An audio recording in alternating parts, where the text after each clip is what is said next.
As a trader, it is essential that you understand cycles and timing. Like, I feel like this is something in trading that's really overlooked. Really not understanding this really leads to you being stuck in loops of thinking you're doing something wrong, thinking you're just constantly making mistakes and like doing stuff like strategy hopping. Understanding cycles and timing could bring clarity into understanding what's going on in trading. I'll use me for example. June was a solid month for me trading wise. All throughout June, I was accumulating capital on my funded account, and then when we got to early July, I had peaked and requested a 2K payout. After that, I immediately started to retrace and go down into the period I'm in right now, which is just a flat period. I was going through accounts, and speaking of accounts too, Alpha Futures is running a 40% off discount on all accounts. You can go ahead and use code MTO. I've just been going through accounts. I'm doing the same thing. I'm doing everything correct. I'm doing everything right. The main thing right now is that I understand what cycle I'm in right now. I understand what phase I'm in because I've been through these cycles and phases multiple times.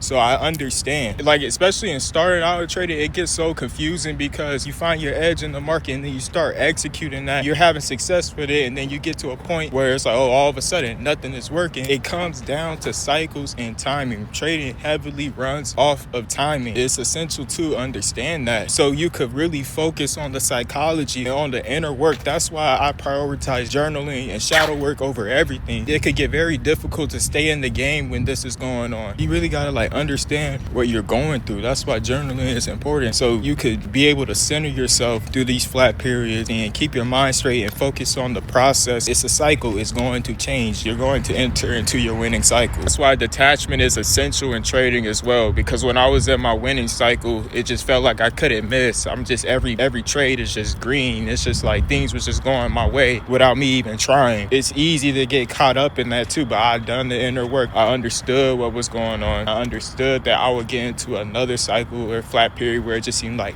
nothing is working and everything like that. That could directly affect your identity as a trader, and that's why it's essential that you maintain your identity regardless of the outcome.